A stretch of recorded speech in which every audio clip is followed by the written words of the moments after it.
Hello, family. How's everyone doing today? I hope everyone is doing well today. Let's talk about this pastor family making his members apply for food stamps and making them put the food stamps in the collection plate. And he passed around more collection plates that added up to $50 million worth of corruption and scams. What? Boy, you know we got to talk about this family. And let's talk about the big chaos that is going on in Dalton surrounding superintendents while the school district has fallen into poor economic levels. Y'all, you can't make this up. And Tiffany is a big part of this mess. Then we're going to talk about Kylie Russell. She had a court appearance this past week. And we're going to do an update on Cardi B and her trial and the response of Shiloh Sanders. Oh, we got a lot of tea in here today, family. But y'all already know what we have to do for the ones in the back. This video is under fair use. Copyright disclaimer under Section 107 of Copyright Acts in 1976. Allowance is made for fair use for purposes such as criticism, comment, news reporting, teaching, scholarship, and research. Fair use is a use permitted by copyright statute that might otherwise be infringing. Non-profit, educational, and personal use tips the balance in favor of fair use. Yes, fair use. All rights and credits go directly to its rightful owner. This video is purely for fair use, opinion, and entertainment. Enjoy. And we also want to add that everything in this video is alleged. Yes. And family, please subscribe to the channel. If you are not a subscriber already, it will be greatly appreciated. Please hit the like button as well. It's free. I promise you it's free. It's free to subscribe to the channel and it's free to like the video. Just show a sister some love there. Okay? And then we want to say thank you to all our moderators. Thank you to the chat. Thank you to the ones who leave a comment in the comment section. Just thank you to all our subscribers, old subscribers, new subscribers, the ones overseas, everywhere. Thank you all for your awesome support. Sending love to each and one of you. Now, let's get down to the chaos that has been going on all this past week in Dalton concerning these superintendents.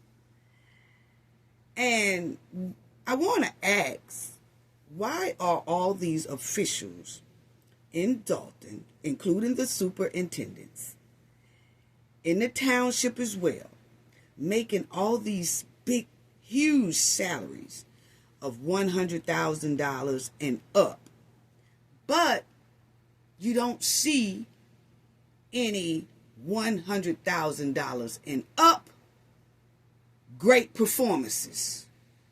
Why is that? Their city and village and schools are sitting on struggling mode for years, dealing with hardship for years, high taxes for years. The kids in the school district are suffering and struggling with low education, may I add, at no fault of their own. It got a lot to do with these superintendents on this screen making all these huge amount of money but neglecting the school district. Yeah, I'll show some receipts in a minute about it. They all performing, these superintendents and city officials down in that area, all performing on low level, but they getting huge paychecks. They performing at low quality performance. Wow. Unbelievable. Well, let's get to it because you have this superintendent right here, Kevin, right here, no healthy. And then you have old sister girl here who is taking his place. But this man here was making $450,000 a year for low quality performance. Oh, I'm going to pull out the receipts in a minute. Yeah, low quality. Then he said that he's retiring because the school board is picking on him and harassing him and all that stuff.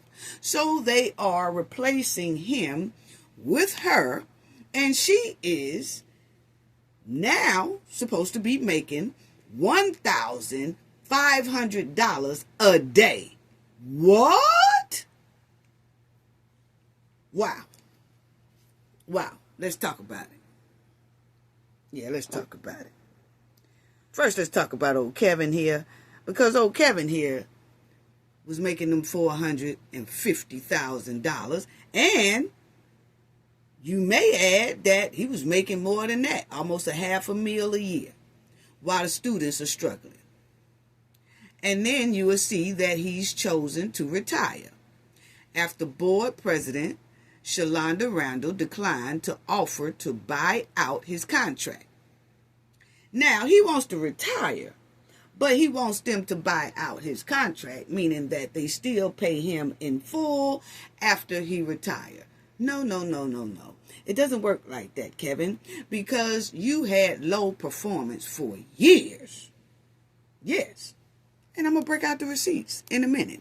And then you will see that they are appointing and they have approved a contract for the intern superintendent at $1,500 per day.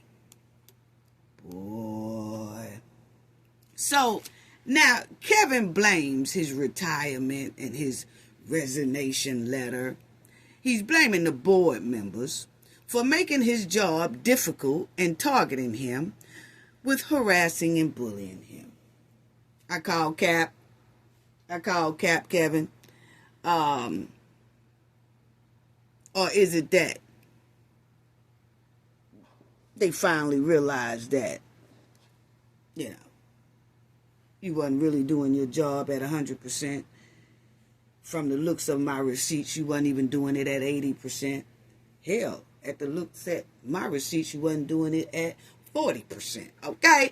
Now, as y'all will see, less than 2 weeks after the superintendent Kevin announced his abrupt retirement, the Dalton West Elementary District 148 board approved a contract for his intern replacement Tuesday. Okay?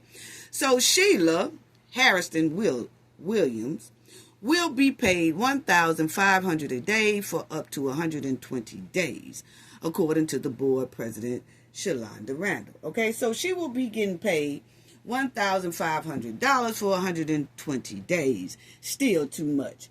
And, to me, my opinion. But something tells me she most likely will be there for a whole year. That's just my opinion. I'm just feeling like this was an opening to get this woman in the door. And then after she's gotten in the door, they saying they're looking for a permanent superintendent, but she's going to be intern in the meantime. But something tells me this intern going to turn into permanent term. That's what is given to me. Okay? But my thing is, you got $1,500. If you add that in a week, she will be making $7,500 paycheck for 1 week. And then if you say for a month, she'll be making $30,000 a month. What? And the kids are struggling and they have a low state test IQ. Unbelievable. Now I can understand, they bragging that she has awards and have been picked by the state and all this stuff right here, and she has a background of improving schools and things like that. That's all well and good. But I feel like a salary should start off reasonable. And then when that person show that they can produce and bring up that school that she's appointed to, that school district, when she show and prove that, hey, it's a big improvement here in this district, then you up the ante on the pay. But in the meantime, it shouldn't be like that. But it just goes to show how people are just juicing the taxpayers, juicing the government dollars, and not performing the way they should perform. Or they paying people high dollar salaries before the person can even prove what they can do in their school district. We understand what you did in the past. Can you do it here? And in the meantime, you will get a regular base salary until you can prove that. And if you can prove that and we see some type of improvement within 6 months, we'll up the ante on you. Okay? But, wow. So as y'all will see that they're saying that Miss Williams was a superintendent of Hazel Crest District 152.5 for 18 years and received the National Alliance of Black School Educators Superintendent of the Year Award. Okay, that's all good. But that still don't mean that she should come into a community that's already kind of in the hole. Y'all remember that? In the hole? A community that's already in the negative red because of Tiffany Henyard. And then you're going to steady put strain on the financial backs of the whole damn village. Even the school district. Because from my receipts, the school district is struggling too. But not the people who are getting paid. They not struggling. Oh, they making big bank. Whatever. Then this is what they were saying. When you hear of people doing great things in the area, you think of those people when you need that support and help. So they just saying when they saw that she had this awesome background, that you want to pay them real good so they can come in and work in your school district. But the thing is, will there be any improvement? And I feel like that needs to improve.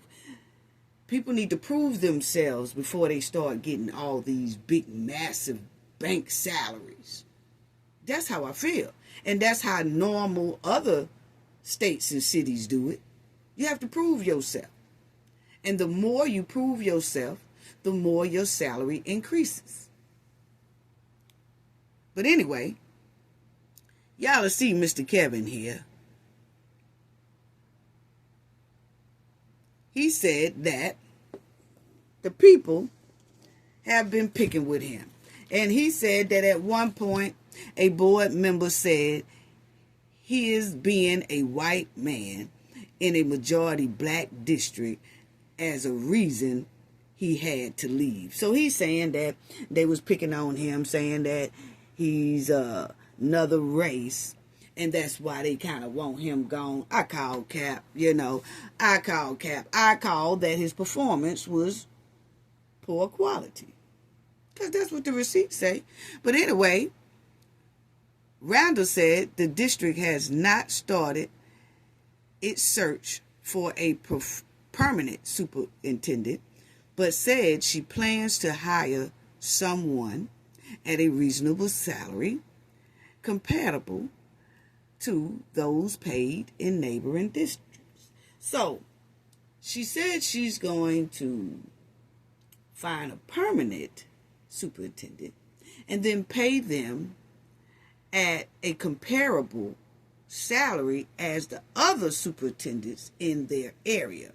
Well, why not do that now with this new woman y'all bringing in for $1,500 a day?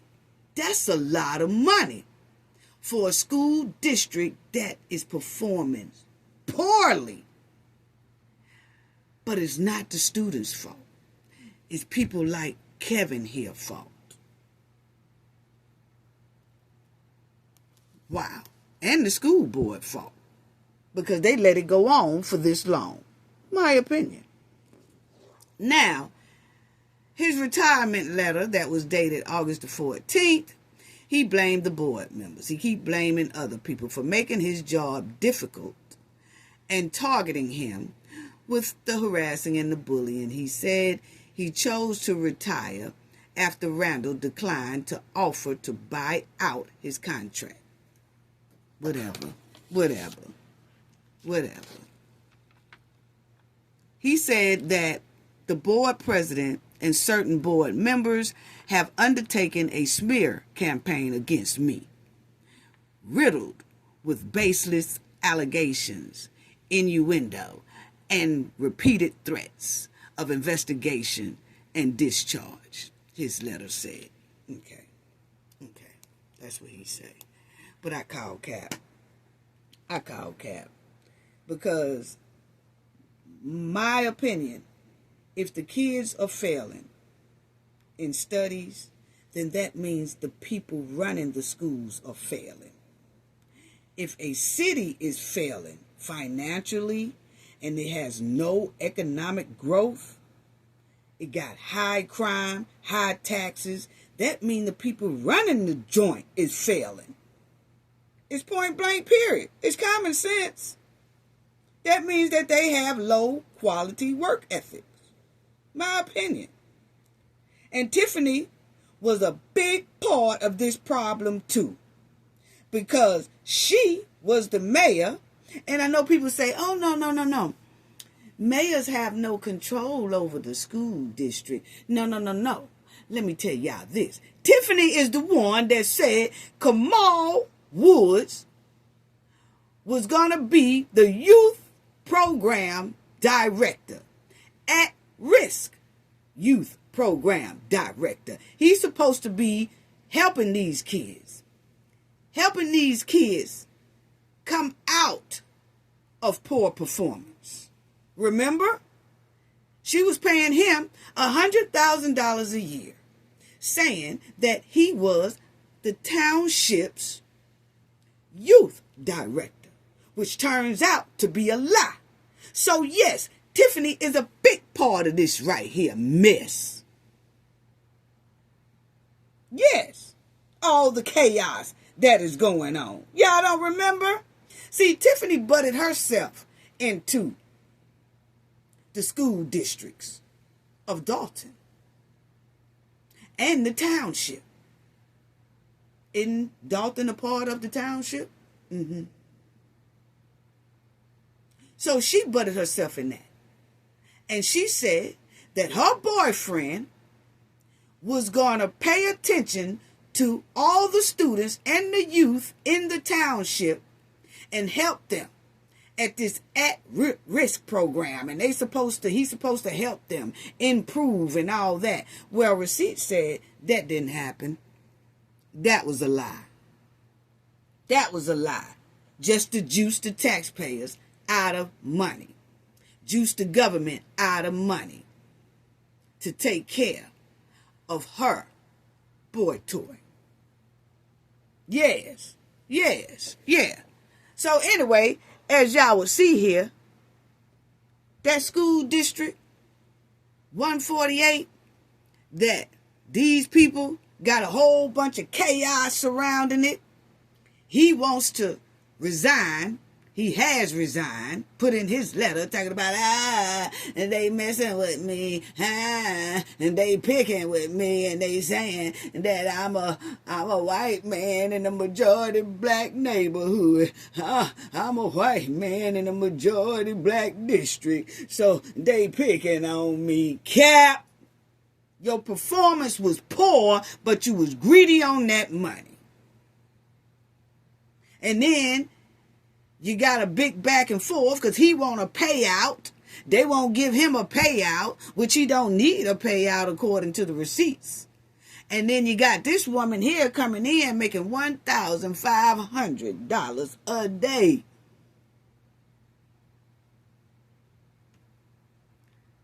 Wow. All this is going on while y'all see Dalton West Elementary School, District 148, receives a low rating based on economic performance and other key metrics from several educational rankings and reporting. Wow. Wow. And may we add,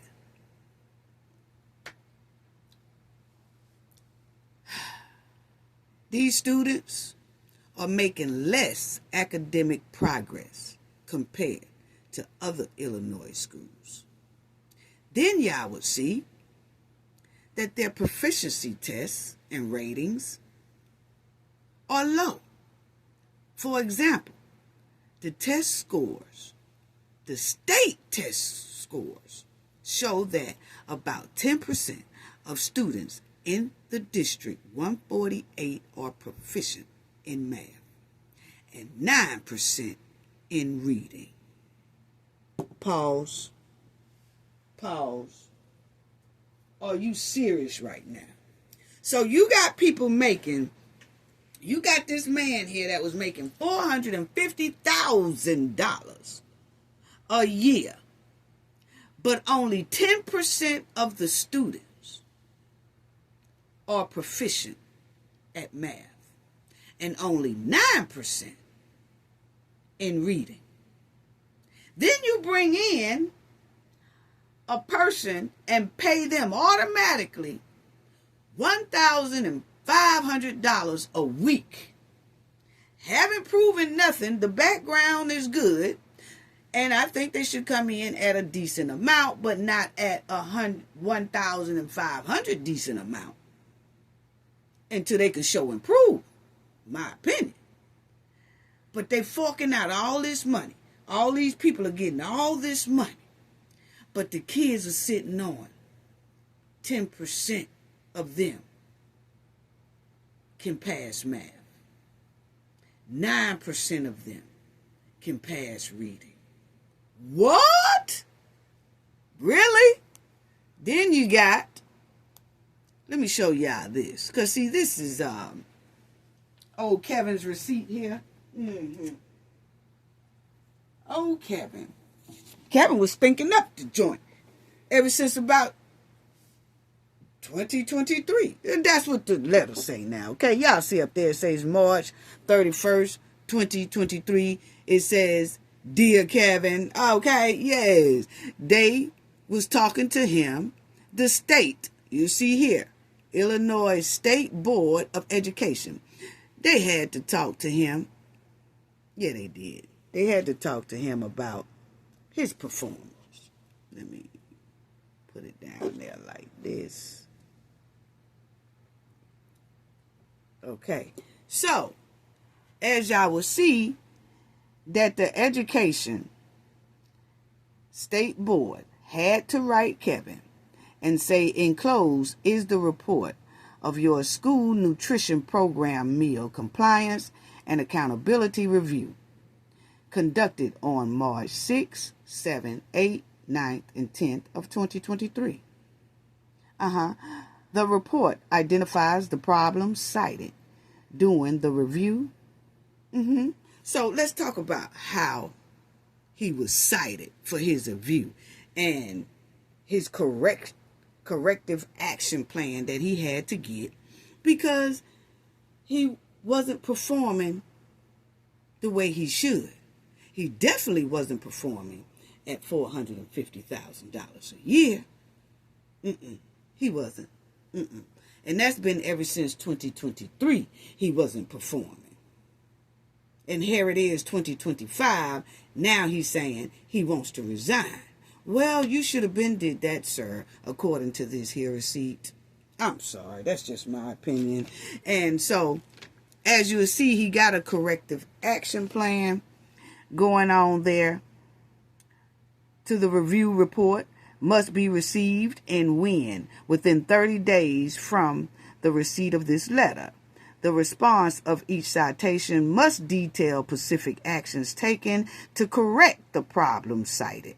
So when they gave him this report here and told him how he was thinking up the joint, he had to write an action plan, which means he have to write out like an essay explaining how he's going to correct each thing he was cited on, that he's doing poorly on. Okay? And these are the things that he was doing poorly on, may we add. As y'all will see here, is that these are all the things that he needs to correct, basically. And you'll see the after-school snack program, because all this is the nutrition thing that he was lacking on. Now, remind you, family, I just showed y'all that the man was lacking on the kids' academics, reading, math. They own 10% level. 10% of the students can pass math. 9% of the students can pass reading. So he's stinking up the joint on that part. Then, when you get over here to the nutrition side of the kids' meal at school, he's stinking up that as well. So, how was he making $450,000 a year? But anyway, this is where he was stinking up the joint at. As y'all will see, family, he was stinking up the joint in after-school snacks. Yes. Certifications and benefits insurance, okay? Then civil rights, the dietary, pacifications and nutrients, analysts, food safety, fresh fruits and vegetable program, local school wellness policies, everything. Y'all see it all. Outreach, all this stuff, okay? All this stuff. He was just stinking up the joint. Now, as y'all will see here, he also was cited, at breakfast. Now, this is all the things that they want corrected, okay? At breakfast, the site does not offer 2 fat-free options or low-fat milk options, okay? Students must be offered the appropriate milk choices. So he didn't have that going on in the school, okay? Then the next one was the food safety storage by America. Then you'll see he was cited. Based upon a review of the storage area, the following problems was identified. Proper temperature were not maintained in the dry storage area at Washington Elementary School. The temperature in the dry storage area must be maintained at 70 degrees or below. So it tells us that it was hot. Is a firecracker up in there, okay? It tells us that the storage room was basically 80, 90, or 100 degrees back in that joint. Was it no AC in the storage room? I'm trying to figure out. Is there no AC in the storage room? Because it seems like here, the storage room is hot. As if it was sitting outside in summer heat. So what's really going on? Do the AC not work in some parts of the buildings in some of the schools? Or in this Washington school? What's really going on? Yeah, he was cited for that. Then, he was also cited program records for the district, including professional standard training, were not maintained. So he ain't maintaining records. He's not maintaining records at all. Why is that? They said records should be maintained for 3 years at least. That wasn't maintained. But he's making $450,000 a year. Then it has down here another citation. Annual on-site review have not been conducted for breakfast. The purpose of these reviews is to certify that sites claim are based on the daily meals count by category taken at the point of service. A plan must be developed to ensure that these reviews are conducted by February the 1st of each year annually. Breakfast reviews must be conducted for 50% of the school participation in the school breakfast program. That wasn't being done. But he was making $450,000 a year. Then the next one, number 2. Annual on-site reviews have not been conducted for lunch. Not only breakfast, wasn't being done for lunch either. What? So he was flunking and stinking up the joint. Then you ought to see another citation that Mr. Kevin had. But he was making $450,000 a year for basically doing nothing. Because if you look at it, like I just showed y'all, the kids is only 9 and 10% that can pass reading and math. And then when you come to their lunch duties, nutrition, he wasn't doing that properly either. They didn't even have a choice of milk. They didn't even have a choice of milk to have regular milk or low-fat milk. But he got $450,000 and he drank all type of milk. Allegedly. Or he can. He can pick any type of milk out he wants. But the kids only have a little choice to pick. Even though the government is forking in money for these kids to have. But the more the government put in, the more the taxpayers put in, the more they take and not trickle it down to the students. That's what it's given. So as you will see, another citation. Households have not been notified of the availability of the school breakfast program. So he ain't even telling people about the breakfast program. Why is that? Are you taking the breakfast for yourself? I mean, I'm just asking a question. I just asking a question because, they say that, obviously, that the people supposed to be notified about availability of the school breakfast program, but they're not being notified. Why aren't they being notified? That's all we just asking a question. You know what I'm saying? At or near the beginning of the school year, LEAs must inform household of the availability of the school breakfast program. So that wasn't being done. Then he got another citation. Households have not been notified of the availability of the summer food service program. Outreach to households regarding the summer food service program must occur before the end of the school year.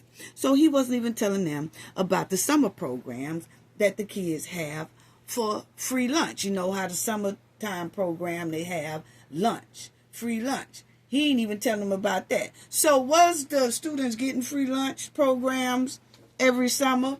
And how many kids participated? And how many kids didn't know about it?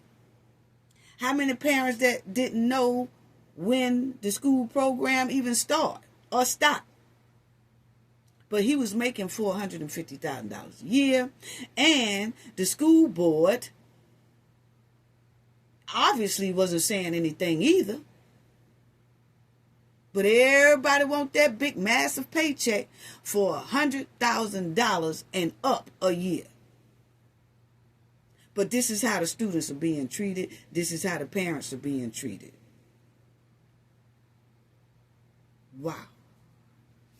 Then, y'all will see another citation down here.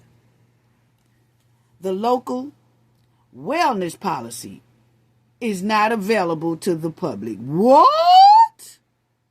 The local wellness policy must be highlighted in a public platform, such as a school community website. So he's supposed to be letting them know all about that as well, and he's not. Okay? And he's not. Point blank, period. You got another citation. The local wellness policy is not reviewed and updated as required. So they're not updating their stuff as required at all. All of it is not available to the public at all. And then it says citation, transparency, and inclusion are not promoted with the local wellness policy process. So there you go. Just thinking up the joint. Just thinking up the joint. Just thinking up the joint. A menu planner, another citation. A menu planner advisory board does not exist. What? They don't even have a menu advisory board that plans the menu. You're supposed to have that. Every school's supposed to have that. But anyway, when a school district contracts with a food service management company, the school district must establish a menu planning advisory board and maintain direct control over the group. That's not being done either. But he was making $450,000 a year. And, hold on, fellas. And as y'all will see on this right here, this lady here had been complaining. She was a deputy superintendent to Kevin here. And this lady was noticing a lot of stank and a lot of money that was being mishandled. So she said something about it. When she said something about it, she said that everybody started retaliating against her. Even Mr. Kevin here and the other school board members, allegedly. This is what she is saying in her lawsuit she has against Mr. Kevin here. Okay? And she was saying that a lot of money was being missing in that joint. Okay? So her name is Sonia Whitaker. And she said, and she's going up against Kevin, as y'all will see. And the Dalton West School District 148 Board of Education. She said that they got about $13 million and really can't nobody account for it, basically. And when she was asking questions about it, they started retaliating against her. So you'll see a lawsuit on behalf of the suburban school administrative claimed that the district retaliated against her for raising concerns over the alleged misuse of school funds. Yes. And just think about what all we just read here concerning school funds and school policies. Not being done. But everybody want that massive paycheck though, right? Yeah. And she said she did everything her training told her to do. And she followed the process. And as doing that, she found a lot of stank. And when she found that lot of stank, they started retaliating against her because they felt she shouldn't even be asking no type of questions, okay? And so she said that they was just treating her wrong. Then she messed around there and she had to leave. She said she took a leave of absence for something. Then they suspended her. And then after they suspended her, they just let her go. And, you know, that's when she filed the suit. Because she said all this stems around her asking questions about what happened to the $13 million that the school was allocated to by the government. The government gave them that money, but nobody seen the money. The money hasn't went where it should go. So she's asking questions like, where's that money? What are we spending on that money? Have y'all spent the money? If so, where did you spend it at? They wasn't feeling that, family. So they got rid of her real quick. As y'all will see, it says it's about $13 million of federal emergency response money that there were questions of how it was allotted. And that was her attorney saying it. And after that, they retaliated against her. And she had been working in that school district for 5 years. Okay? And she said that she made numerous attempts to contact the superintendent, who is Kevin, and the school board to arrange a meeting and discuss the issue of them $13 million that's missing, basically. Her request was allegedly unanswered. However, she was terminated or let go and treated bad. And treated bad to the point where basically she had to get up out of there. Okay? So, like I said, $13 million is gone too. And they not forking up receipts, according to this lady, of where it's at. Where it's at. But then we see that the kids are still not performing at their best, at no fault of their own. It's the people up here on the screen fault. And then their lunch programs are not even being handled right. Citations all over the place. But these people, one, making $450,000 a year, and then you got the other one that's getting ready to come in. She's going to be making $1,500 a day. Then you had Tiffany, was making well over $300,000 as a mayor, and then had her boyfriend be paid $100,000 a year, saying that he was going to help the youth in that community, and he didn't. It was all a lie. That youth program never existed. It was a car wash for him to come up on and for Tiffany to come up on. And this lady was constantly asking them about that $13 million that's gone. Never did get an answer. Never did get an answer. So yes, Tiffany was giving out book bags with her name all over it. She would have these events, give out book bags with her name all over the book bags. But the kids was failing. She wasn't worried about that. She was worried about promoting herself with book bags. And everything inside the book bags had her face and name on it. Damn their education. It's all about Tiffany. And these officials are making money, but the students and their community is sinking in quicksand. Basically,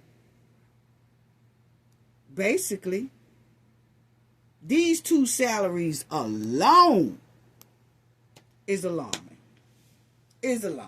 Considering the fact that the students in the District 148 are failing, performing at poor levels.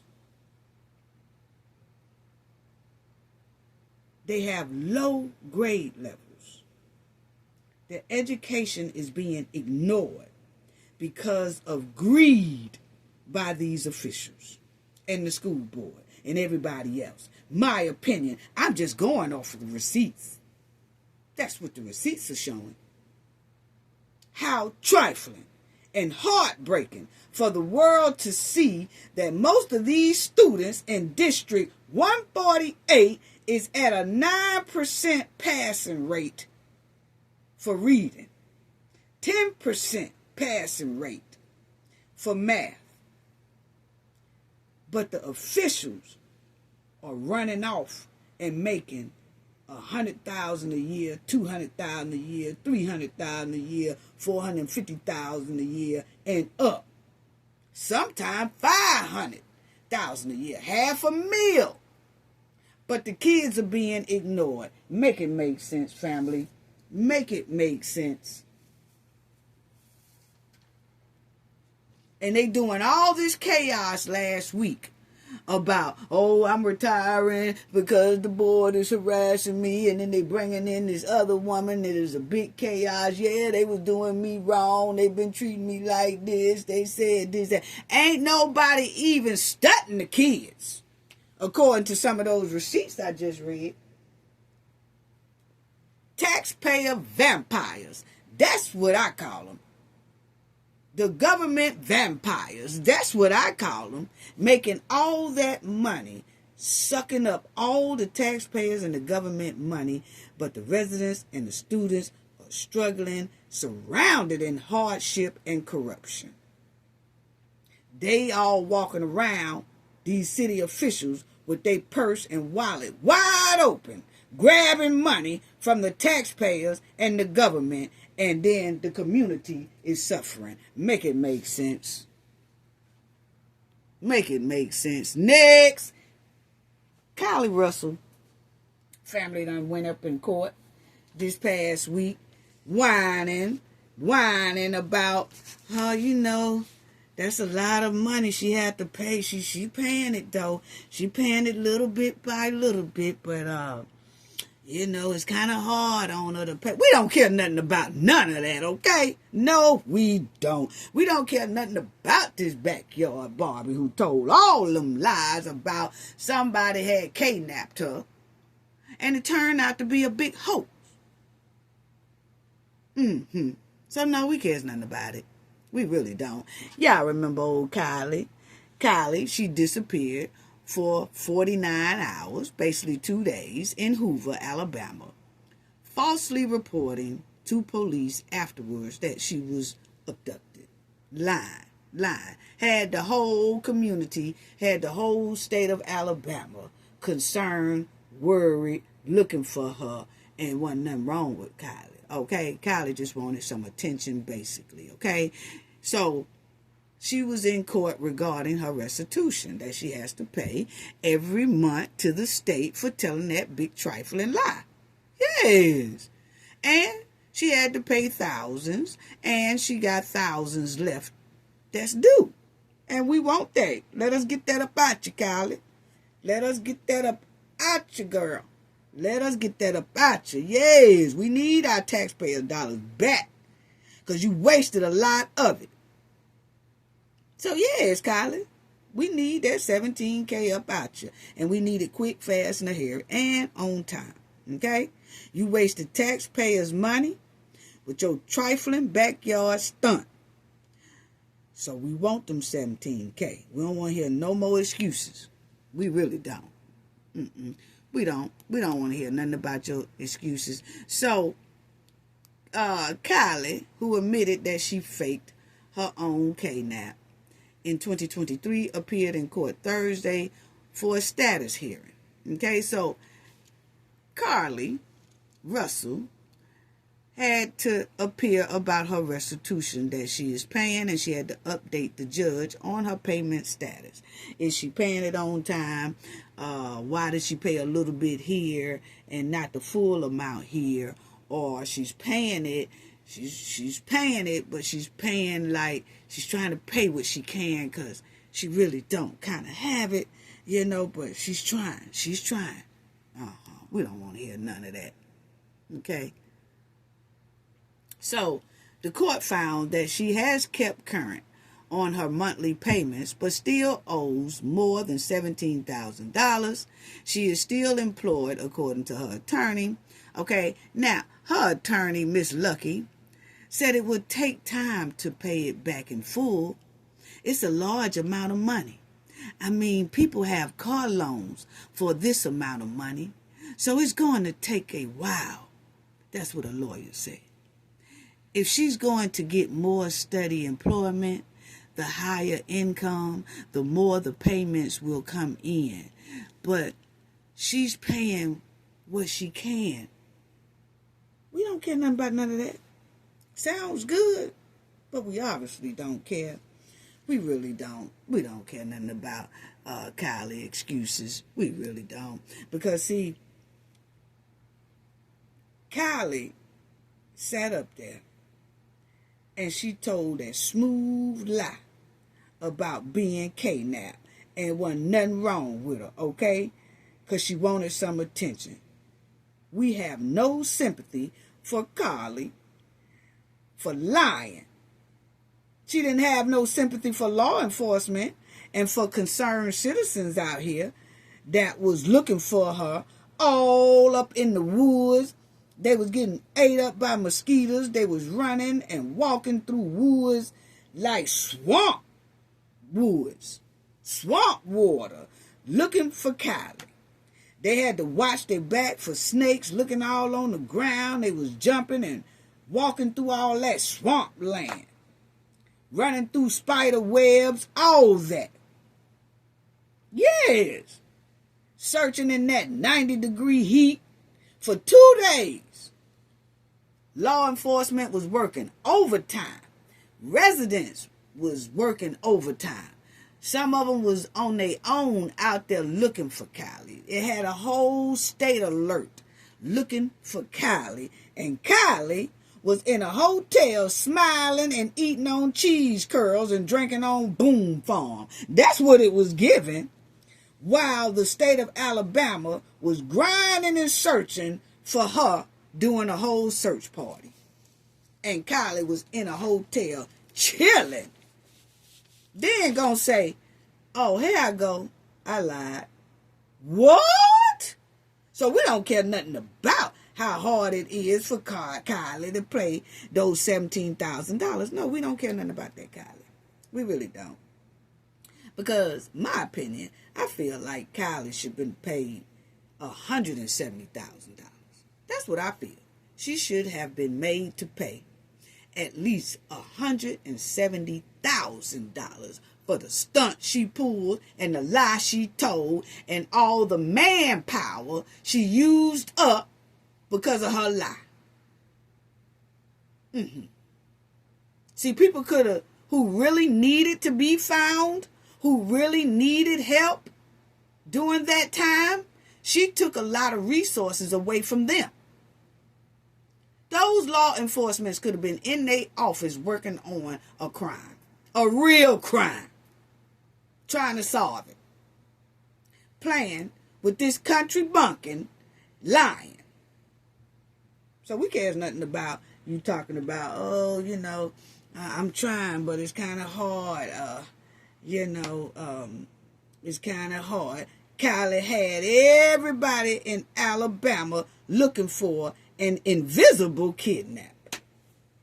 What? Bye, girl. Get a second job. That's what I say. Get you a second job. Hustle real quick. Because us taxpayers, we want that $17K about you. Yeah, we do. And we want it quick, fast, and in a hurry, like I said. Now, Kylie talking about how it's I'm trying. I'm trying to pay for this judge. Just give her time, but she is consistent in paying.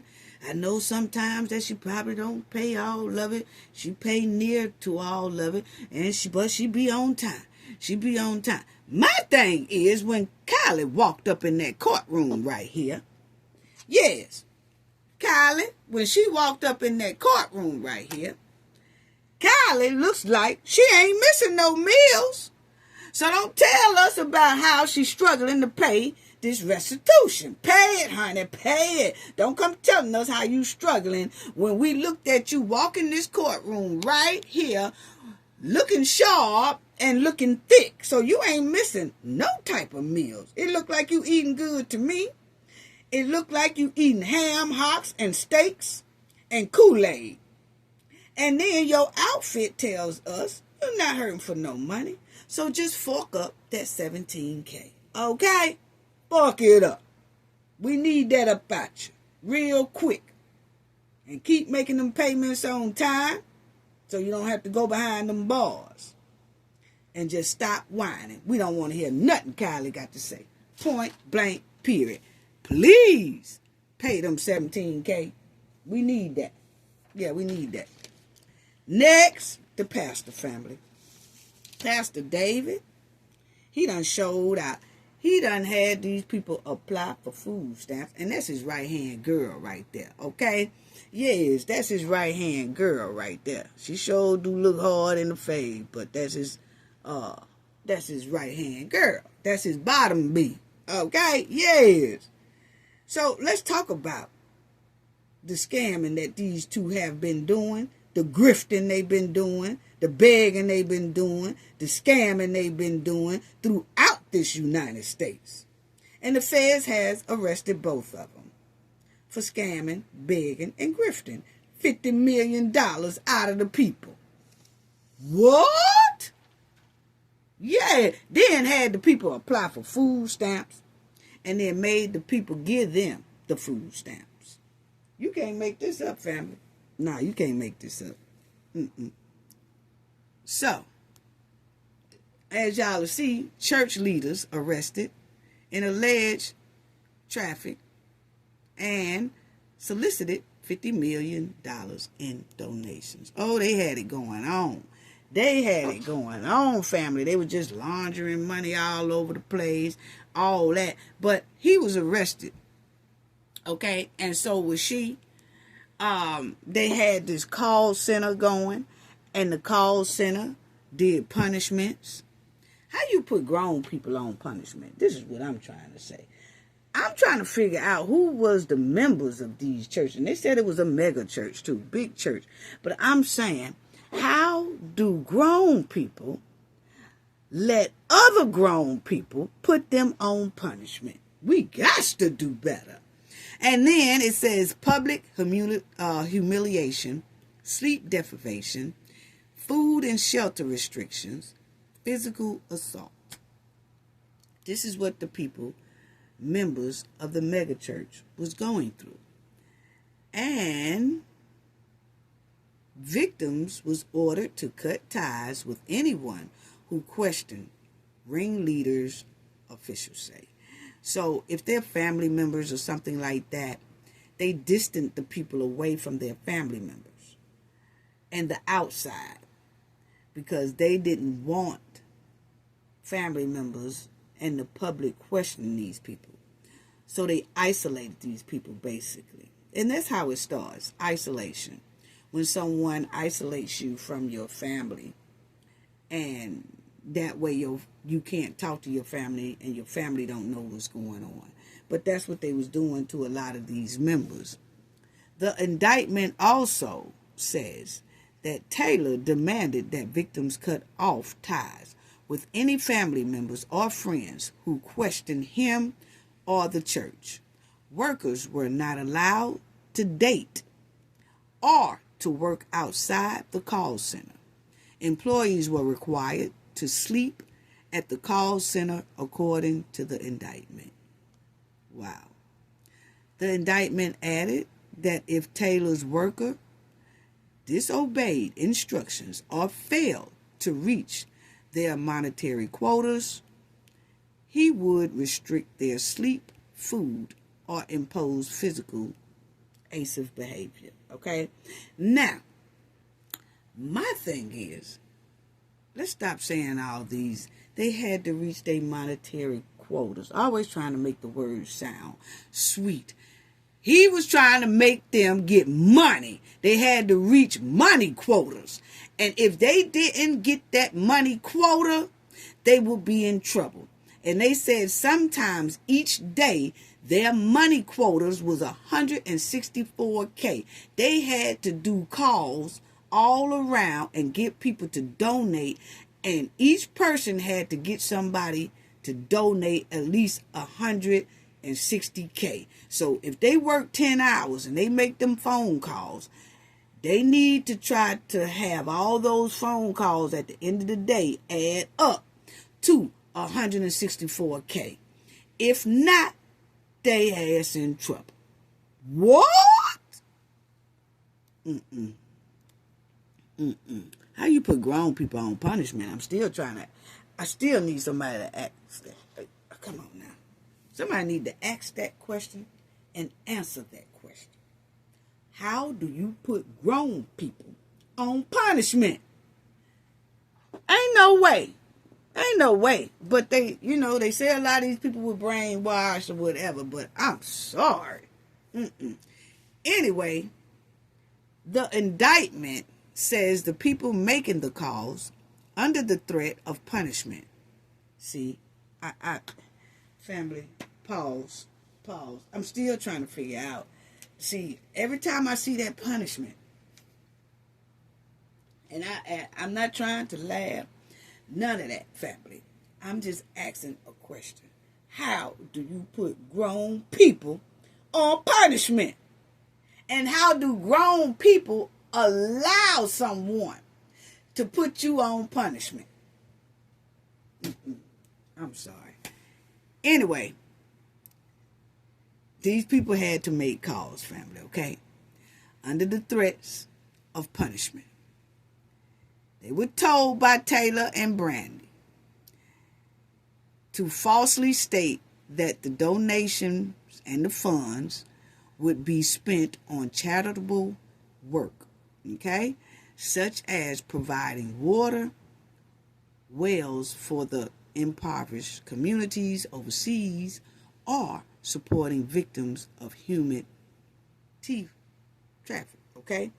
But the thing is, he had these people call and tell the people who they want, they make these calls, random calls to everybody. I guess they had a phone log, or they was going through some old telephone books or whatever, but they was calling people, trying to get people to donate, and they would use the excuse of, we are helping communities overseas, and we are helping victims of traffic. But at the same time, they were being trafficked. So that part is baffling to me. That they was talking to people, telling people, oh, we helping people that's victims of human, traffic. And the whole time, they are victims of this.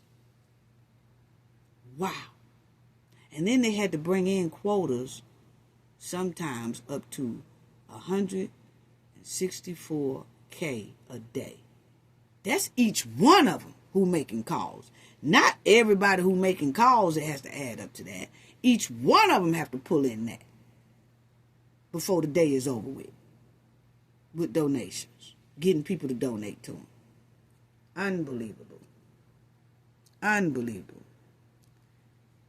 Taylor established, which is that David established the first call center in Michigan before operating call centers in other locations such as Florida, Texas, Missouri, according to the release.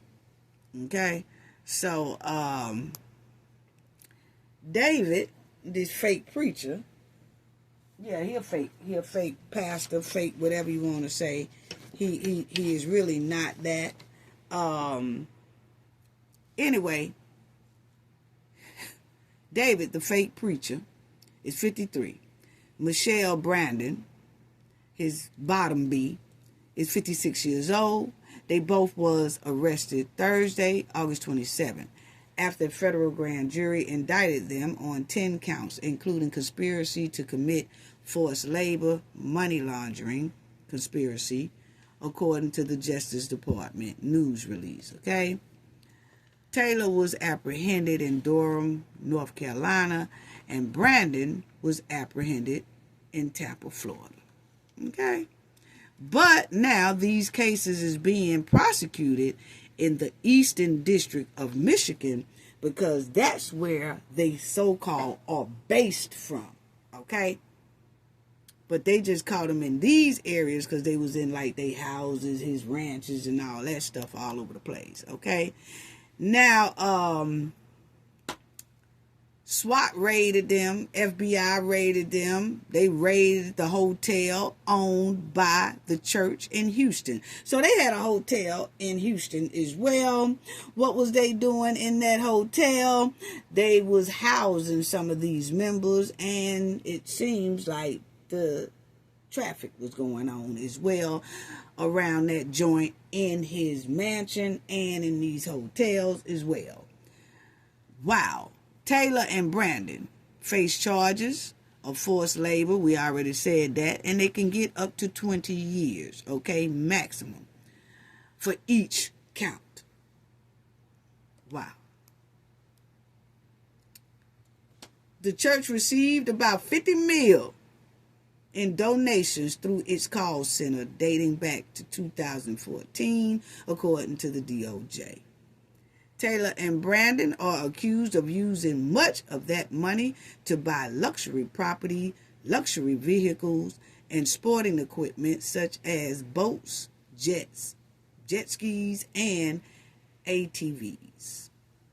The FBI also alleges that victims were forced to apply for federal assistance and food stamps by claiming they were homeless, then turned that money over to David and his bottom B.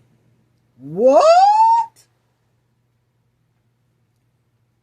Wow, this ain't nothing but a cult. Remind me of the Jim Jones story. If don't nobody know what the Jim Jones story is, you might want to check it out. Jim Jones, this right here reminds me of the same type thing that was going on. This is unbelievable. I just couldn't even believe that this was going on in 2025. Come on now. People letting people put them on punishment. Grown people are letting people put them on punishment in 2025. We got to do better. Anyway, federal investigators said Taylor and Brandon control every aspect of the daily living of these victims who slept at the call center or in the ministry house and were not allowed to leave without permission. There you go. I'm sorry, family. I keep stopping because it's just, I just can't see it. I just can't see this. Wow. Ooh, this persuasion is so just persuasive behavior. I can't believe it. The federal indictment alleges that the victims were deprived of food, sleep, and freedom. They couldn't go nowhere either, family. Some victims were even physically punished or psychologically punished if they didn't meet Taylor's money demands. Wow. Wow. The church operated multiple call centers nationwide where unpaid workers solicited donations. Now, remind y'all, he wasn't paying none of these people.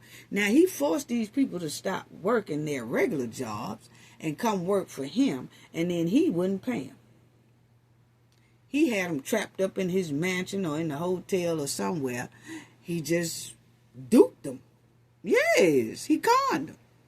The indictment also says the suspect forced the victims to transport women to Taylor, David, and ensure that those women took Plan B emergency contraceptive. What? Stop the press. Pause. Wow. Wow. Wow. Wow. The United States Department of Justice said Brandon, along with Taylor, led Kingdom of God Global Church, formerly known as Joshua Media Ministries International. So they got 10 counts, and they can get like 20 years for each count in Texas, and they ran this here call center in, like they said, Florida, Texas, Missouri, and Michigan. Michigan is where they was based out of. That's why the trial is going to go to Michigan. Okay? The pair convicted their victims to work at a convinced their victims to work at a call center and work for Taylor as personal servants. referred to as armor bearers, for long hours without pay, according to the indictment. Wow. Wow. Wow. So, David, he said that he declined his bond. And as y'all will see, David also declined to have his bond hearing in North Carolina, instead waiting on his hearing in Michigan, because that's where the case is basically based at. He was just arrested in North Carolina, but it's for Michigan got the case. So he's saying, nah, y'all ain't got to give me no bond. I'm going to wait on Michigan, because that's where I want to go back to. So he gonna have to wait for Michigan to set a hearing date, okay? And then old girl, his bottom B, she said the same thing, okay? So when they arrested her in Florida, she said the same thing. She wants to await Michigan hearing, okay? So they don't have no bond right now.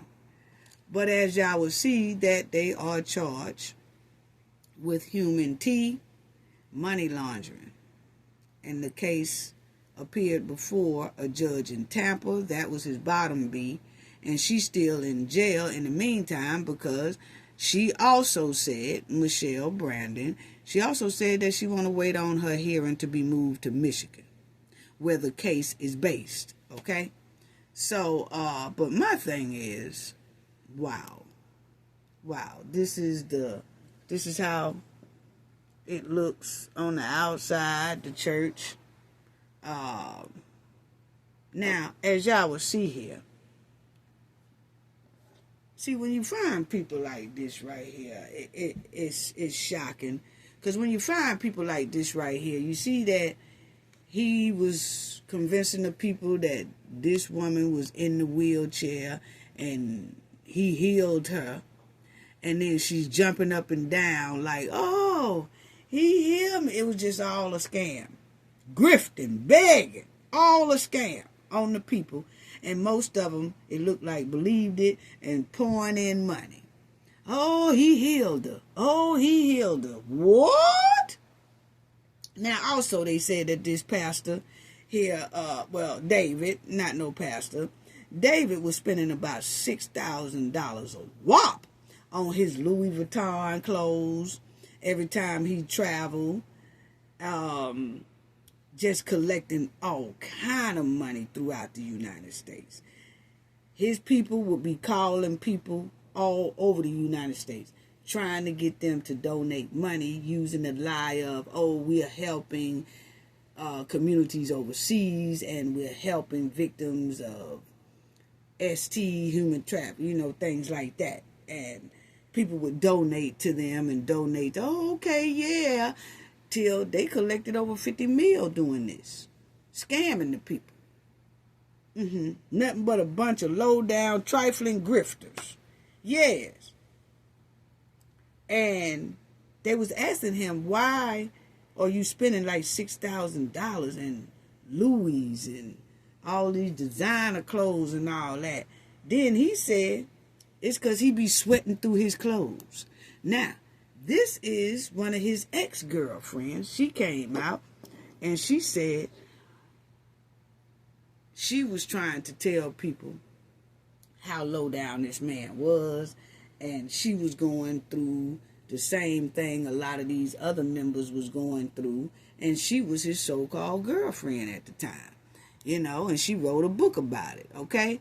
Now, my thing is, this man here has been talking about, oh, I spend that type of money because when I'm on the pulpit, I sweats a lot, and I be sweating through my clothes when I'm traveling, and, when I'm on TV, I don't like for people to see the sweat and all that. So I need these type of clothes. I need to spend $6,000 a whop on my clothes. How about you traveling to that gym, sir? Get yourself in shape So you don't have to sweat like a Coke bottle at a barbecue every time you walk 4 steps. Talking about he needs to spend 6 racks every time he goes shopping because he sweats through his clothes. Okay, go to the gym. Go to the gym so you don't sweat every 4 steps. Look at this. And family, anytime you see, my opinion, anytime you see a preacher with this right here, got this hoodie on and all that, if you see a country bunking pastor with a sweatshirt and a hoodie on looking like this on the pulpit, you better run for the hills because the church bound to be heated with fire. Yes, or you gonna be headed that way with them. Ain't no way. This is devil territory. Look at the clothes. That is devil territory up there on that pulpit. Look at, even the sleeve look like a devilish look to me. It's just not a fit for the pulpit. Now, if he was going to a barbecue, or he was at a family reunion or something like that, and he put that on, I'd still be side-eyed. But he got this on in the pulpit. That's why he's sweating every 4 steps. Talking about he have to spend $6,000 on his clothes because he sweats through his clothes a lot. Okay, look at this sweatsuit you wearing. Yes, you sweating every 4 steps. Sweating up there and gorilla pimping the pulpit with the gang, sweating his ass off. Then talking about that's why he have to spend that much money.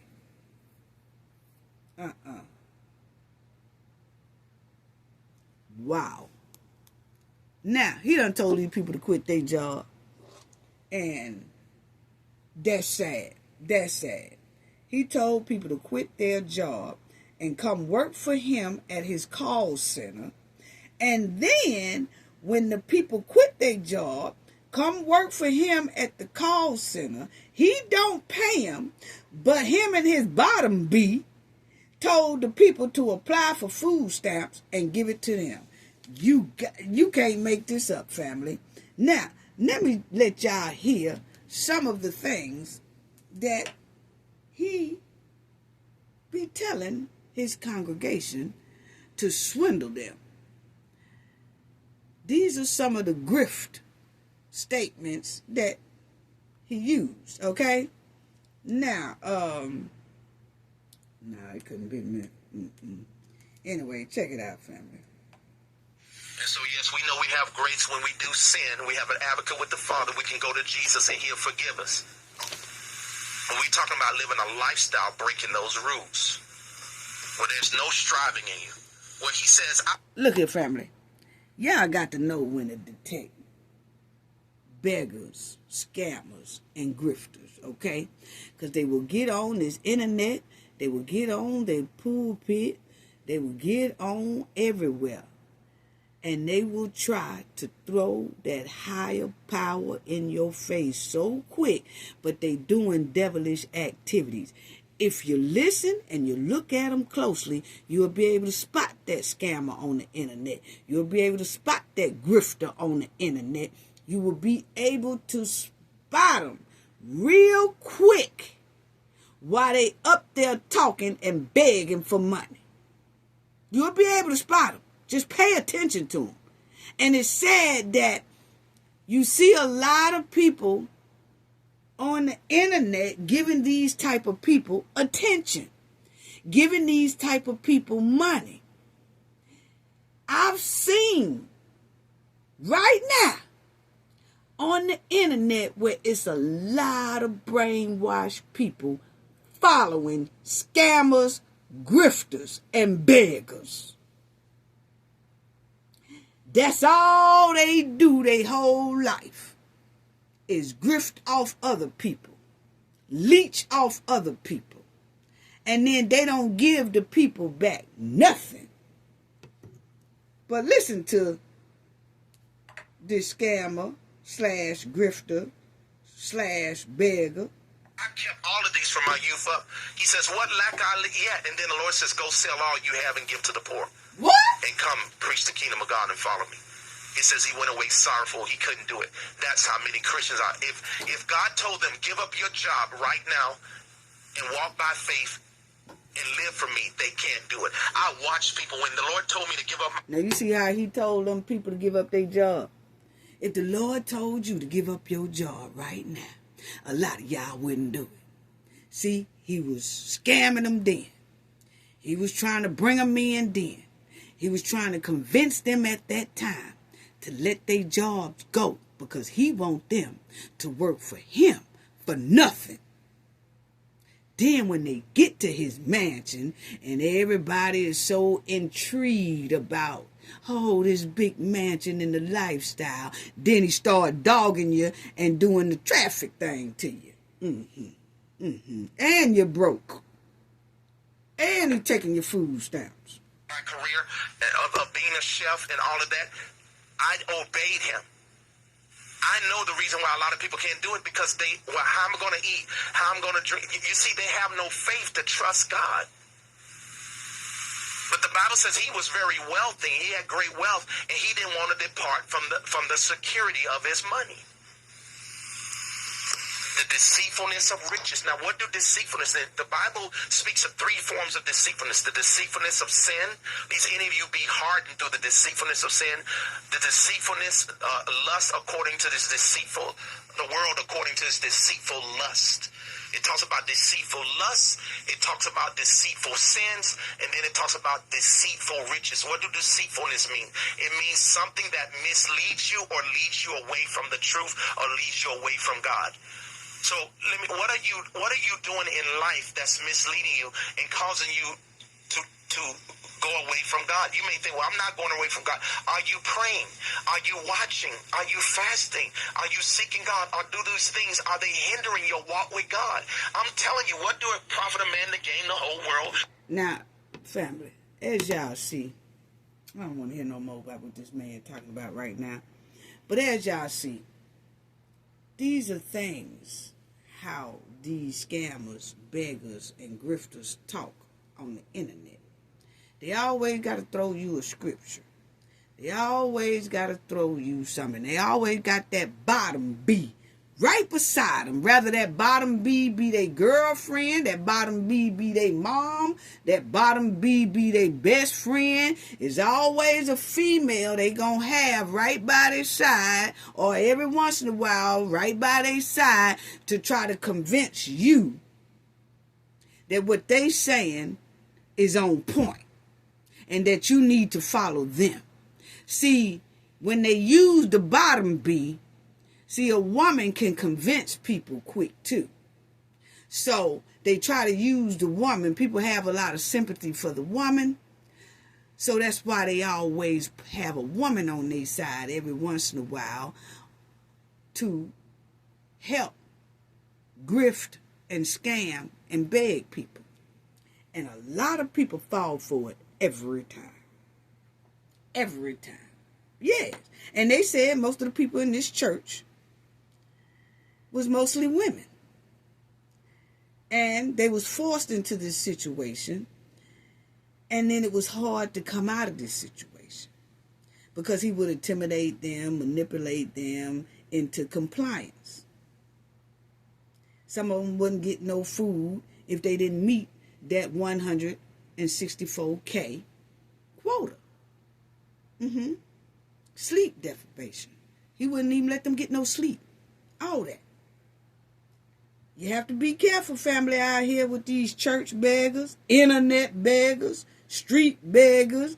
They are the first ones who always use the higher power's name, quoting scriptures, praying all over you with a devil's tongue.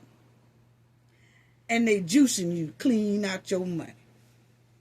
And they'll pull a smooth okie doke on your ass.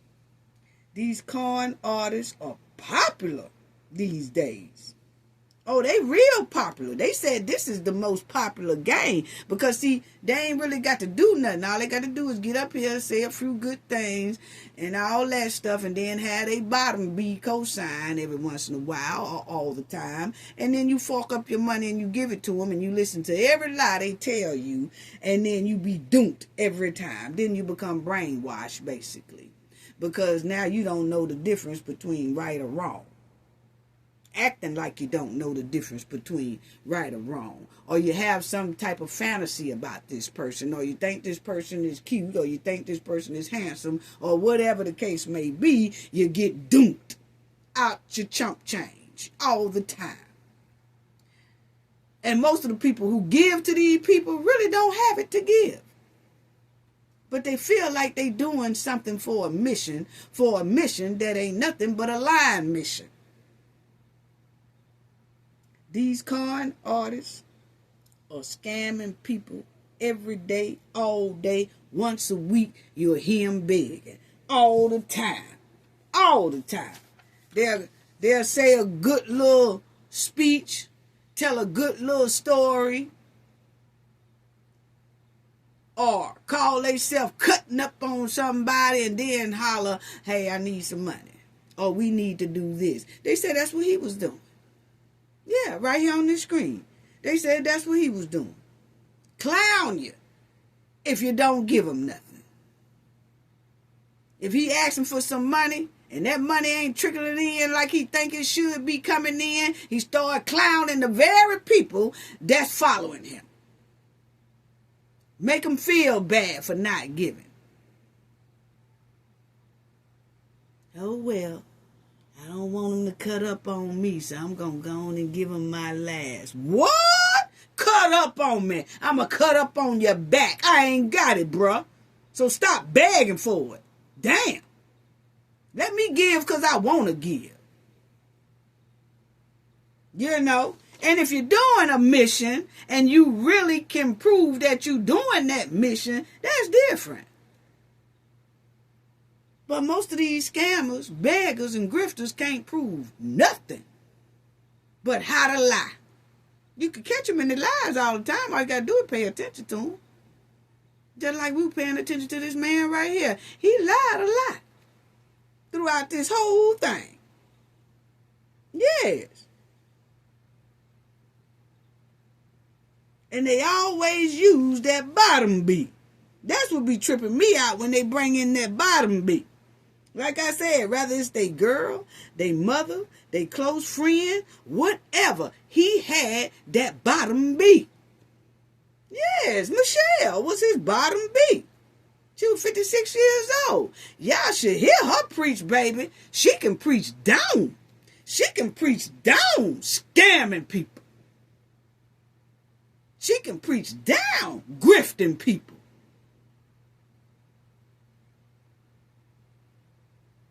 Wow.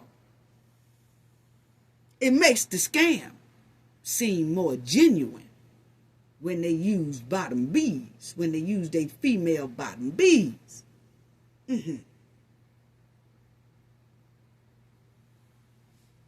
Yeah. And they telling you how disloyal you are or how other people are. And the whole time, they disloyal to God and to you and to your money. Just disloyal and disrespectful as hell. Y'all better wake up quick. Yes. Do devilish actions, do devilish things, wreak devilish havoc, then hide behind God's scripture and portray that they are a child of God. What? See, you can't walk with God and the devil at the same time. You can't please both of them at the same time. It's impossible. Wake up, family. You don't have to keep trying to convince people you're a child of God. You don't have to keep trying to convince people you're a child of the devil. People can automatically see that by the way you roll. If they woke,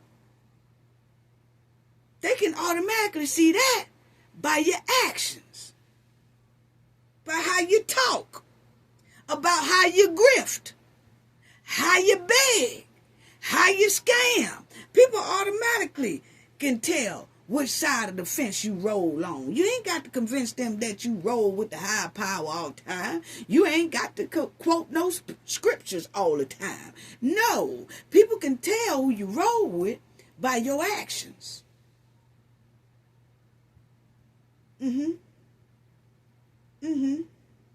Pay close attention to these beggars, scammers, and grifters, family. They all over the place. They in the church, they on the internet, they on the streets, they on your job, they everywhere. Keep your head on the swivel. Don't let nobody pimp you out your money with a lie, with a scam, because they don't want to work.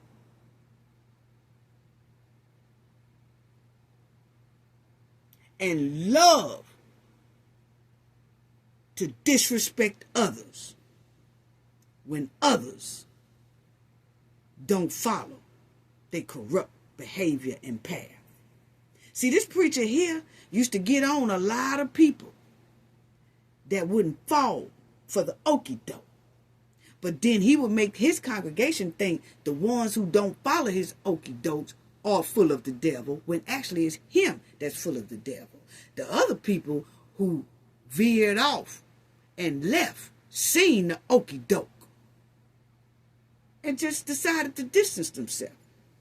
But see, when you decide to distance yourself from these type of people, they tend to put you on blast because they mad that you won't follow their scam, or that they can't brainwash you into their scam. How trifling.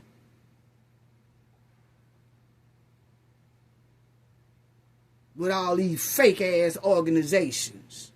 This is a fake organization. This is a fake preacher. He had a fake church. Look what all he was doing behind the scenes.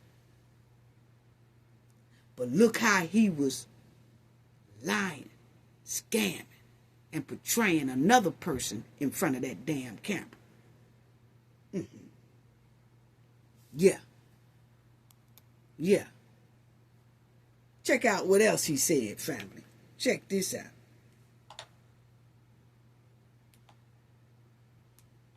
I don't care what God allowed you to go through. I'm using these ancient examples from men in the ancient time who God took to insurmountable tribulations, trials. Even when they had character issues, God allowed these things to hit their life, but they didn't allow that to affect their attitude and make them fail God's tests.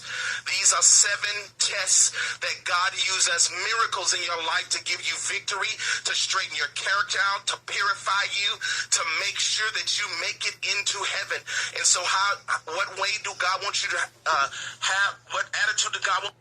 Now this man talking about what all you need to do to make it into the gates of the higher power. While traffic people. Why he doing that? Why he depriving people of food? While he sexual assault people?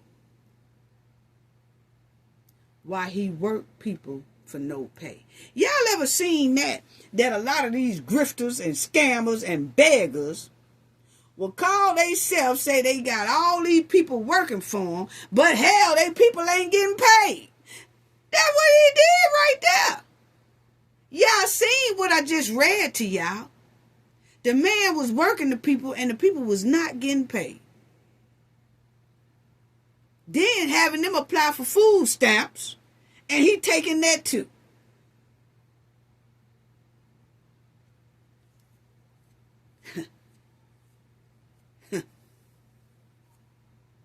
Wow. Wow. Wow. Anyway.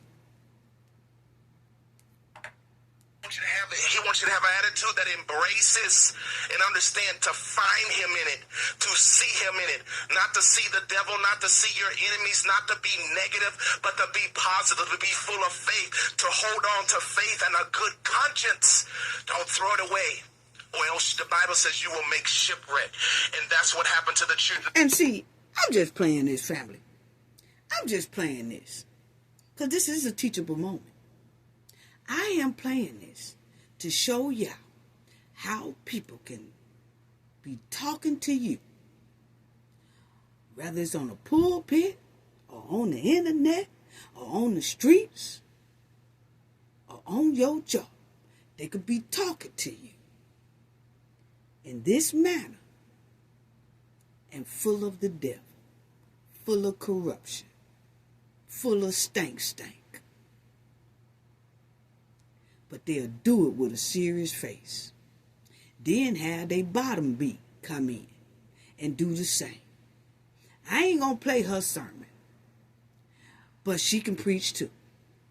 She calls herself a preacher, a prophet, and all that. But this is what they was doing to the people. Now they behind them bars. But it's just not them. This goes on a lot. And like I said, they said this is a big trend right now. So watch your purse. Watch your wallet.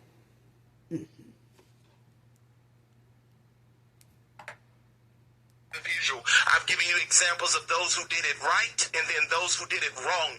You must do it right in order to pass God's test. You must do it right. You must keep faith. Okay, sir, so why didn't you do it right? Why didn't you do it right? Because according to the feds, you ain't do a damn thing right. So why didn't you do it right? That's all we ask. I'm just asking a question. And so I come here to encourage you. Hallelujah. I come here to encourage you each week and to give you this message because the Lord told me. He says, this is life's message. I have allowed you to find me so that you can tell them. And I was like, Lord, why wasn't this revealed to me when I was young? And he was like telling me the fathers didn't understand him in this way, but you have found me. Family, y'all got to listen to the grifters now. You got to listen to the beggars now. You got to listen to the scammers now. Because doesn't his sermon sound familiar to a lot of people that's out here grifting, scamming, and begging? Yes, just about everybody that get caught up with this type of grifting type stuff, begging type stuff, use this same old line. I say, God, why me? I say, God, why me? And God said, because I chose you.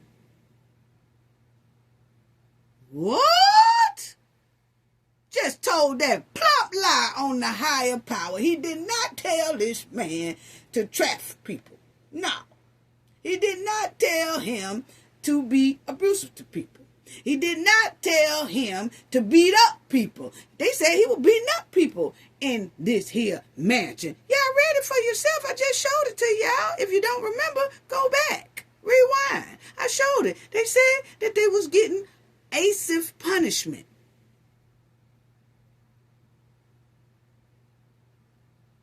Going out here whooping on folks. Going out here disrespecting folks.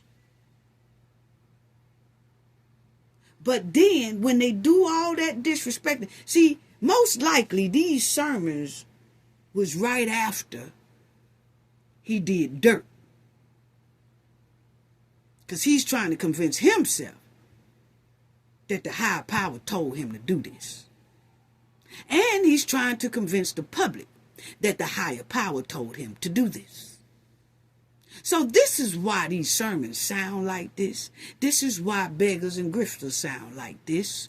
Because they're trying to convince themselves that the higher power told them to do this. They don't want to tell y'all the devil told them to do this, because then that's going to run y'all ass off. So they got to replace what the devil told them to do and tell y'all God told them to do. What? Anyway. sought me in here for 5 years, and this is just one of the ways of the many I've allowed you to find me. But you must tell my people this is a lifelong test that I allow to happen to them for different reasons while they're upon the earth so they can have victory. What? What? Now y'all heard that fool? See, God told him that y'all got to go through this because this is a lifelong lesson. So you can get to victory. So you can get to victory.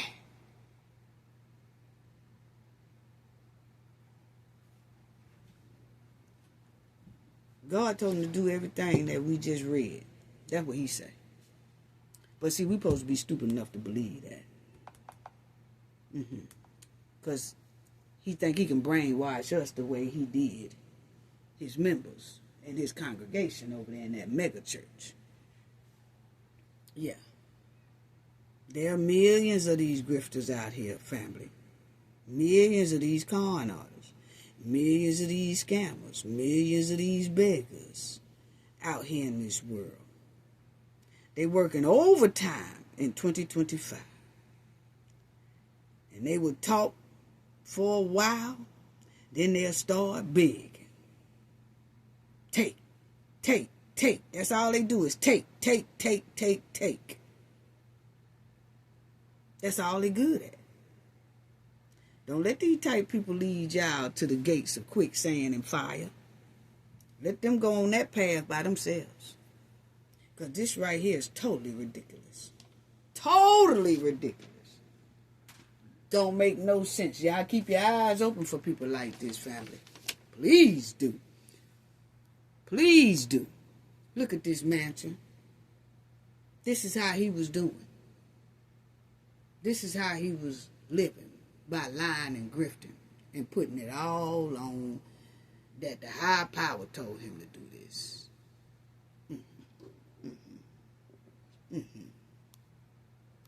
And that's his bottom beat. They always got a bottom beat. That's the bottom beat. Yes. She can preach too. Says she a prophet. And she was right behind her. They splitting the money in the background. They taking your money, splitting it in the background. Then you got some grifters and beggars that they'll grift and take from the people, and you can't even see where their money going, because they got certain different habits. And then you got some beggars and grifters that you can see where their money going. And then they use that right there to do the traffic, the corruption, all that, after they done wheeled you in. Next, Cardi B said that she ain't put her hands on that lady, and she don't know what that lady talking about the scratch came from her and all that type of stuff. But at the same time, attorney gonna call himself through some jabs at Cardi B and throw some jokes on Cardi B because he said Cardi's switching these wigs every day she come inside the courtroom to testify. Okay, every time she walk in the courtroom, he said she got different wigs on. He want to know, is that her real hair or not? Okay, I told y'all that in the last video as well. I told y'all that Cardi B was switching up looks and stuff like that. Okay, well, the lawyer had something to say about all that right there, and then y'all would see that I told y'all in the last video that this woman was asking for $25,000, which she is. And then Cardi B said on the stand that the lady also wants 24 mil. Okay, so as y'all see, as of late August 2025, Cardi B is facing a civil lawsuit from a security guard named Imani Ellis, who is seeking a civil penalty of $25,000 along with other damages. The $25,000 is for a specific civil penalty, while the overall damage being sought are substantially higher, with Cardi B testifying that the guard is suing her for $24 million. Okay? So the girl is saying at first, the Imani, that she wanted $25,000, for Pacific civil penalties. But overall, Cardi said the girl is asking for $24 million. Okay? I don't see how she's going to get no $24 million. But anyway, as y'all will see, that Cardi B confuses attorney with wig swap doing security guard trial. Okay? Now, I told y'all in the last video that Cardi B was changing wigs every day for court proceedings. It's too much attention for court, in my opinion. It's just too much for court. Especially if you are the one on trial, because it's too noticeable. It's just a common rule, so to speak, and it's do's and don'ts for trials when it comes to courtroom appearances. And sometimes you just want to pick one conservative look when you go into court or trial and stay with that look. Try not to flip-flop, because it can give off certain, certain type of concepts that people will think about you. And really that don't matter, but you just don't want that to be the case inside of a courtroom. It can come off as like a personality disorder. It can come off as you're trying to get attention. It can come off as you're trying to confuse the court. It can come off as a lot of things. So you try to get one look and you stick with that look throughout the trial. That's just my opinion. And that's just some do's and don'ts. Common sense do's and don'ts that roll with court proceedings, As you will see, that Cardi B was cross-examined about her wigs and her nails, okay? And it went viral. So, this is what happened. A video of Cardi B confusing an attorney questioning her during the civil trial has gone viral. This is what the lawyer said. Yesterday you had black hair, short hair. Today is blonde and long. Which one is your real hair? Or are they both real? Asked the lawyer during his cross-examination of the rapper. Okay? So it says Cardi B wig swap left an attorney who was cross-examining her during the trial confused about her real hair. So y'all know Cardi B walked in there this way the first day. Then it says while she was giving her testimony on the stand, when the attorney began to question her hair shifting from a black pixel wig the day before to a long blonde wig the day after. Okay? And that was the blonde wig that Cardi B, remember I call it the Anna Nicole look. Okay? Now, as y'all will see, it says it began with the lawyer asking the Bodak Yellow hit maker if she had black hair, blonde hair, or different color hair on the day of the alleged incident between her and that security guard. So he asking her, what color hair did you have when you had this incident with Imani? Right? So Cardi B said she couldn't recall, but told the attorney she was wearing a hoodie. He then pressed her further. Okay? Then he said, well, yesterday you had black hair, short hair. Today is blonde and long. Which one is the real hair? Or are they both real? he asked her. Cardi said, and she laughed, but she said, they're wigs. He said, okay, I'm sorry. I didn't know that. It's a good wig today then, the lawyer responded. You know? Okay? So, this was the third day she came in. So, you'll see, she was looking like this the third day. Then, the second day, she was looking like that. Yeah, I remember. And then, that's when the first day, she was looking like that. Okay? So, it's 3 different looks, or 4 different looks in 1 week.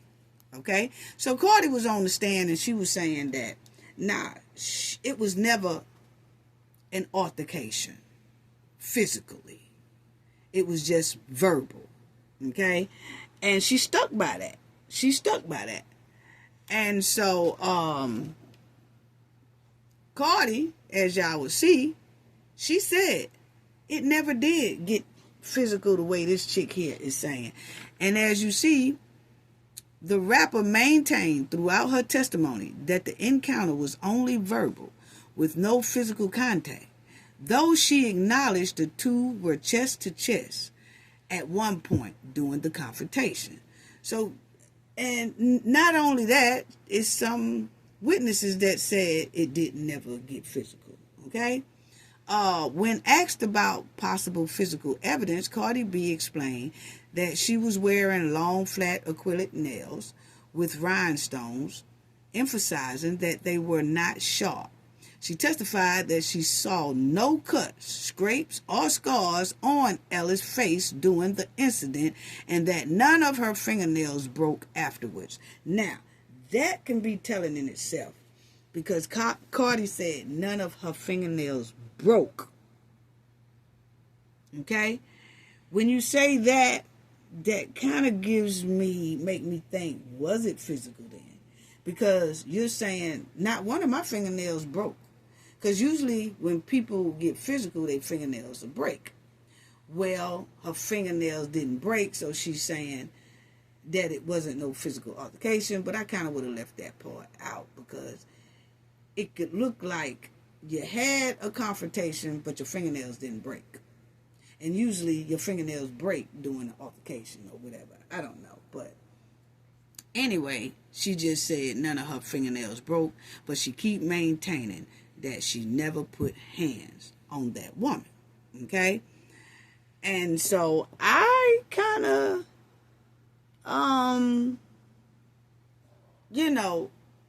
whether Cardi B put hands on this woman or not, I say that this woman was so wrong because this woman followed Cardi from downstairs to upstairs. She got in the elevator. Cardi was going upstairs, so the confrontation started on the bottom floor where the security guard is stationed at the first floor. Cardi going up on the elevator, going up floors higher. The security guard then goes up floors higher with Cardi.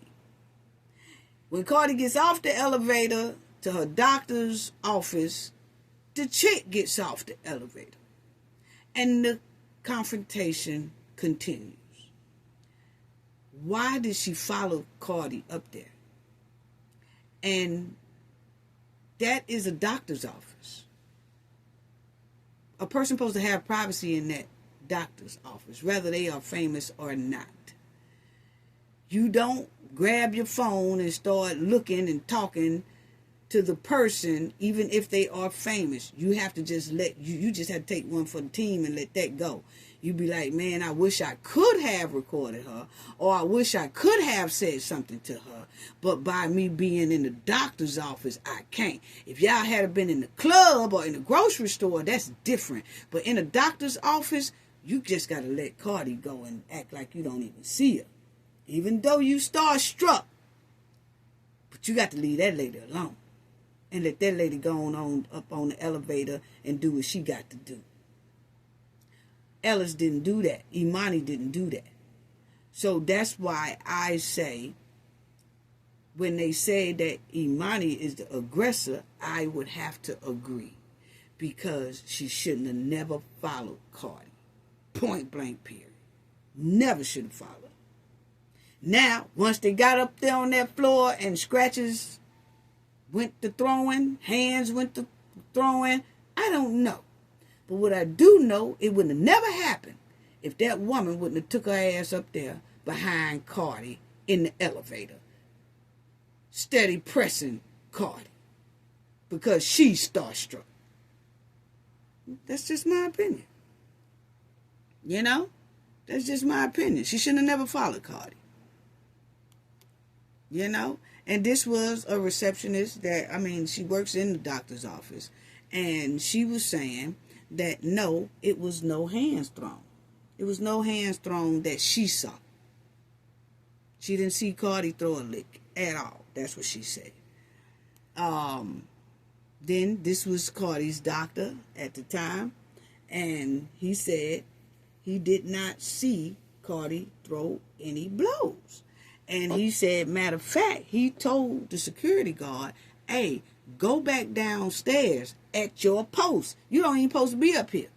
Go back downstairs and guard that door. Sit in your chair and guard the lobby and make sure that everybody that come in here is supposed to be in here. But stop arguing with Cardi B and go downstairs and do your job. That's what this doctor say. He told Imani. And that when he was there, he didn't see no swinging or anything like that. Okay? Then you have this doctor here who looked at Imani's scratches. And he said that she did have scratches on her face. And it looks like it's from fingernails. More so of the middle finger, because the middle finger is longer than the other fingers. Okay? And he said that the chick had 2 scratches on her face. One of them was longer than the other. And it looks like it's the middle finger and the next index finger. Things like that. Okay? So, but my thing is, why did she follow Cardi? That was wrong in itself. It really was. I don't feel like she should have did that. You know, point blank, period. Now, did y'all know, and then I'm going to close out because I want to talk about Shador too, and I don't want this to go too long, but did y'all know that the Carnival cruise ship, about a week and a half ago, tilt sideways a little bit in rough waters, dishes went everywhere, flooded the elevator, a couple of passengers had medical attention and all that because the ship ran into some bad weather out there on that sea, okay? And I was like, oh, wow. So I just wanted to bring that to everybody's attention. You know, that they said that the rough weathers, as y'all see, caused the cruise line to tip and all that stuff. And then you had some customers who took some video footage of dishes was broken, things was thrown all over the floor in some type of shop. And they just said it was a mess. And they were saying water spilling from an elevator. They said it was something else. It was kind of a scary incident or whatever that happened like a week and a half ago, you know what I'm saying? But, you know, the captain said that some of the guests were checked by our medical team on board. There were no serious injuries and no significant impact to the ship system, okay? And so, but they said that this does happen. They said the ship is prepared for weather like that, as y'all see. It says, while with all the weather forecasting available, ships will do all they can to avoid bad weather. But sometimes it is simply unavoidable. That's what one of the spokesladies said. And she said the ships are prepared from the way they are built and engineered to be able to handle these type of situations. But honey, when that thing tilted over, I just would have been too through. I would have been too through. I'd have been like, I you know what? I don't feel like eating nothing. I don't feel like, I'm ready to go home. I'm ready. When that thing would tilt over like that, I would have been instantly ready to go home. Trip, vacation over. Take me to the house. Yes. So let me say this about Shador. I mean, not Shador, Shiloh. You know what? Shador, I'm always talking about Shador because he's done made the team and all that stuff. But Shiloh. Let's talk about Shiloh Sanders, okay? Because Shiloh broke his silence with class, with major class. Yes, he did. Proud of him. He did a video thanking his supporters and thanking everyone on social media who gave him positive support when he was cut from the Tampa Bay Buccaneers. He did a classy thank you. So check out a little what Shiloh said, because we supported him as well. And we saw how Zach pulled that okie doke setup move on Shiloh. My opinion, it was okie doke. But check out the thank you that Shiloh gave to everyone for their support. Just the most classiest thank you. It really was. But check it out. I'm thankful for my family, my friends, and just my support system. I've been cool. I've been good. The NFL is just, they call it not for long league. Nothing's ever certain. Even if you make the team, it's not certain. So you always want to not really have a backup plan, but you always want to have other interests that you're interested in. I've always done that my whole life, playing football. With music, acting, modeling. I'm well versed, and my parents made sure of that. Now y'all see he said that he's well versed. His parents made sure that. They did an awesome job with their kids. But I like the fact that he said that, and he's letting other young men and young kids know that he has more of an educational background than just football. Okay? So that was good to hear, and it's good for the youngsters to hear as well. Check it out. So, I've been prepared for anything to happen, because you never know what could happen. But I truly believe God got a big plan for me, and I'm grateful to bring y'all along with me and keep y'all updated on everything. I've been seeing y'all's comments, y'all's DMs. I appreciate all the love and support, but I wanted to make this video today to make sure y'all know that I'm straight, everything great, and I just want to say thank you to everybody.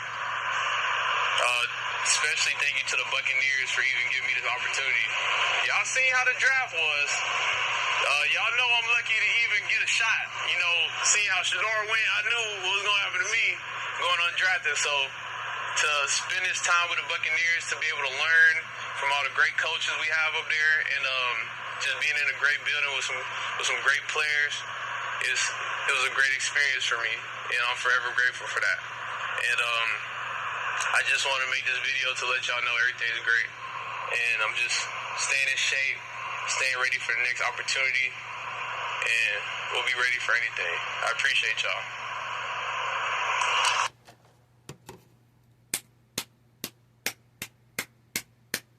I have to give him the most classiest response and thank you.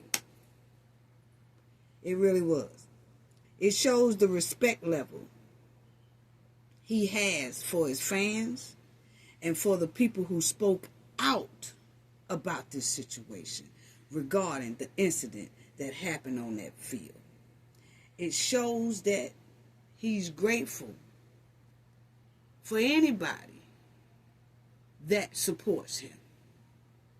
And he wouldn't let that go unnoticed. So he came and he wanted to tell the people, thank you for supporting me at that time. That was classy. That was classy. At least he took the time to tell the people thank you. Most people don't do that. Most celebrities don't do that. He did. That shows how he was raised. And that in itself tells a lot about this young man's character. Stellar. So good luck to Shiloh in whatever he does in his career, whatever he chooses in his path in the future. Good luck to him. Good luck to him. That's all I have to say about that. I want to say thank you to everyone who donated in the last video. Thank y'all so much for all your awesome support. It's greatly, greatly, greatly appreciated. As always, Jim C., thank you so much for your generous donation. Your generosity is greatly appreciated. Jerry K. Lipcombs, thank you so much for your donation. Your generosity is greatly, greatly appreciated. Darlene Chestnut, thank you so much for your generosity. It's greatly, greatly appreciated as always.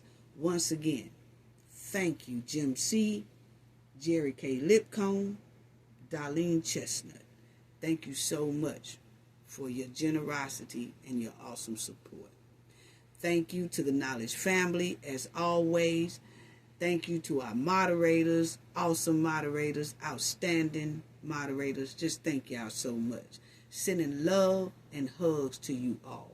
Gain knowledge to prevent blockage. And we all know what that means. The more you know, the harder it is for anybody to block y'all from your goals and success. Bye-bye.